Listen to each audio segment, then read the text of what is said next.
Today's video is about Excel's if function. How can we use it alone? How do we know if we need more than one if? And how can we combine it with other logical functions such as and or functions?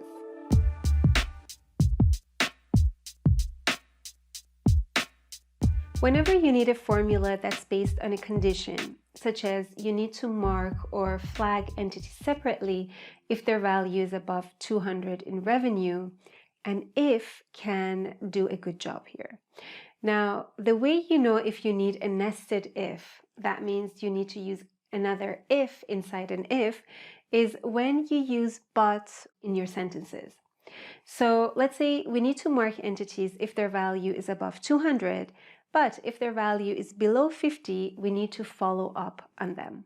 Let's take a look at some examples. In this example, I have a list of apps and I have the revenue that's associated with each app. Now, I've been asked to solve for these. For the first case, I need to mark apps with the word good if the revenue is above 15,000. So we're going to start off with if. The first argument is our logical test. What is our logical test in this case? Is this value, right? That's our revenue, and if this is greater than 15,000, so I can either type it in like this, or if I have these values in other cells, I can reference those cells. And obviously you're going to be more flexible if you go with the cell referencing route, because it could be that I change the threshold next month to 20,000. And it's much more transparent and easier for me to manage if I just have to go to one cell and change that number instead of finding the formula, changing it in that formula, and then dragging it down and making sure that it applies to everything else. I'm not going to type it in here. I'm actually going to reference this cell. But when you do the cell referencing route, you have to keep the fixing in mind, right? And that I can do in one go with the F4 key. That's basically my logical test. Check, is this value greater than this value? If it is, then we go to our next argument. What should it do? Now here I want to type in good. And again, I can type it in like this, but you have to be careful because if you're typing text in a formula, you have to put it in quotation marks. In this case, I also want to do a cell reference. So I'm going to reference this cell, and again, I'm going to fix it. Okay, so that's what it should do if this does happen. And if it doesn't happen, then I want it to do nothing. And nothing in Excel means you can put in a double quotation mark. Close the bracket, press enter. Now we're going to send this formula down and just double check. This is above 15,000 and these are above 15,000. Okay, so it looks good. Now let's go to the next one. It's not just about 15,000, but we want to mark the entities as good if the revenue is greater than 15,000 and less than 20,000. Okay, so situations like this call for the AND function inside the if function, and allows us to do a logical test for more than one thing. And in this case, we have two things to check for. So we're still going to start off with our if, but right here, before we start typing in our logical test, we are going to put the AND function first and type in all our tests that should occur and should be true inside the AND function. Okay, so what's one of these logical tests? It's the same one we had before. So is this revenue value greater than this value? And I'm going to fix it. The next argument is your second logical test. And that's again, is this value, now we want to say, is it less than this value? And I'm going to fix it as well. Now don't forget to close the bracket for the logical test, so for our AND condition here. Then the next argument is, what should it do if both of these occur? So if revenue is in between 15,000 and 20,000. Well, we said we want good. In this case, I'm going to type it in. Otherwise, we want nothing. Close the bracket, press enter. Let's see if it filters it out correctly. So these are between, this is between, and that's between. These are too high. Next challenge. If revenue is greater than 15,000 and 20,000, so this is similar to what we did before, but now we have an additional condition.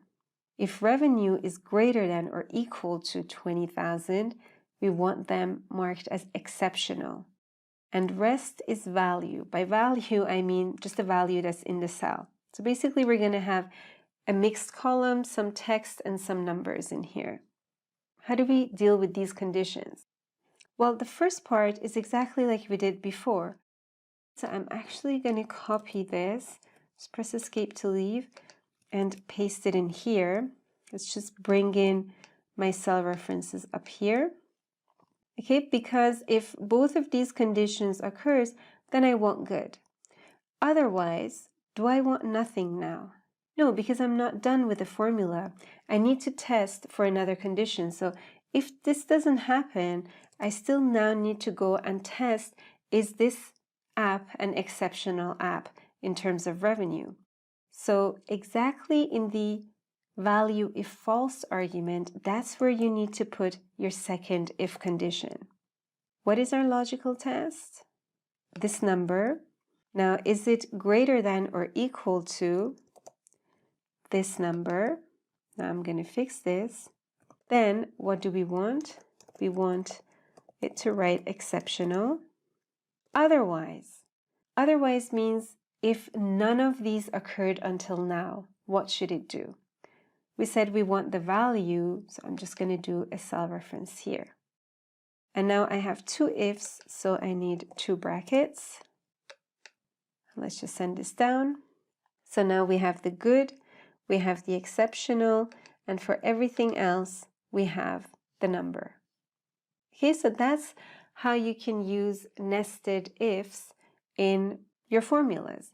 And you're not restricted to two ifs. You can obviously put another if here. If the value is below another threshold, then do this. Otherwise, put the value or put nothing. It's just that the more nested ifs you have, the more difficult it's going to get to understand the formula. One thing to keep in mind is that Excel does leave the formula the moment it comes across a true condition. So the moment this is true, it puts back good and it leaves the formula. It doesn't go and evaluate all your other if conditions. So that's something to keep in mind when you're writing these more complex formulas. Now, let's look at another case. If revenue is greater than or equal to 20,000 or it's less than or equal to 15,000, then we want to type in flag. So basically anything in between, we're going to leave alone. How do we write this? I'm going to start with the if. Now, another logical test that we can use is the OR function. An OR checks for if either of these conditions apply. So the logical test 1 is this one greater than or equal to this number. We're going to fix it. What is logical test 2? Is this number less than or equal to this number? And we're going to fix it. And don't forget to close your OR condition before you leave. So that's something I sometimes forget. I continue going and then I realize, oh, I forgot to close that condition. So next one, what should it do if either of these occur? Well, we just want to type in the word flag there. Otherwise, we're going to leave them alone and put nothing. Okay, so you flagged the first one. Let's see if that's correct. So is that less than? Yes, because it's not in between these. Flag these, and these. Okay, so that looks good. Now let's take a look at another case where we're going to use bigger formulas inside our logical test argument. We have budget values, and we want to show the percentage difference, so basically show the deviation from actual to budget if that deviation is a bigger deviation that's plus or minus 10%. Whenever you come across cases where you have formulas inside your if function, it's easier to start with the core formula first. The core formula in this case is my deviation. So I'm just going to calculate that actual divided by budget minus 1. And let's just drag this down and see what we get. The aim is not to put anything for these ones that are between plus or minus 10%. So only put in the bigger deviations in here, which actually is these 4 numbers. Okay, so how do we do that? Let's start off with our if. That's a part of my logical test, right? I want to evaluate the answer of this formula. What do I need to put in here? How do I handle that? I need the or function, right? And the or always comes before. So right after the if, I'm going to type in the or. My logical test 1 is to check the result of this formula and see, is it bigger than 10%? Okay, that's the first logical test. The second one is take a look at the same formula and see, is it less than minus 10%? Okay, and we're going to close the bracket for the or condition. What should it do if it's true? Well, it should give me back the deviation. So I'm going to paste that formula in there. Otherwise, it should leave it alone and do nothing. So I'm going to close the bracket. And I should just get these 4 numbers. Okay, and in the last example here, I just wanted to show you that you can also use symbols as your results. So let's say for the positive deviations, I wanted an up arrow, and for the negative deviations, or the deviation in this case, I wanted a down arrow. First step is to bring your symbols in your Excel sheet. So I'm going to do that by going to Insert, Symbols. The symbols I use most often are under Arial, Geometric Shapes. And you can see them actually here. Just find the ones that you like and click on them, press Insert. So that's the up one, and I want the down one. I'm going to press Insert right there, and then close. I can use them as text inside formulas by putting them in quotation marks, but I actually want to do cell references to them. So if I decide to change the symbol to something else, for another type of report, all I have to do is replace that symbol in the cell. So I'm going to put them in 2 separate cells. So let's Control X, cut this one out, and put it right here. Can I use the same formula for here and just replace this with a symbol? I can't, right? Why? Because I'm using 2 different symbols. So I need to split them up. If I was using the same symbol, I can, but I'm not in this case. Let's just write this one from scratch. We know our logical test by now, so that's this divided by this minus 1. Let's do the positive one first. So if this is greater than 10%, then we want the symbol, which is this one, and press F4 to fix it. Otherwise, what do I need right here? Can I just put the other symbol? No, if I wanted everything else that wasn't above 10% to show this symbol, then yes, but I don't. I just want the ones that are below minus 10% to show the other symbol. So I do need an if here, and my logical test is the same. So I'm going to copy this and paste it in here. Is less than, now it's minus 10%, then this symbol, let's fix it, otherwise nothing. Close, close, because I have 2 if conditions, and let's see what we get. Okay, so that looks good. Now, what you can obviously do to make this simpler is if you calculate this deviation in a separate column and then just reference that cell. That way you don't have to calculate it inside your formula all the time. But I just wanted to show you that it is common to have formulas, and much bigger and more complex formulas, inside your if function. And depending on the outcome of that formula, it decides which way to go.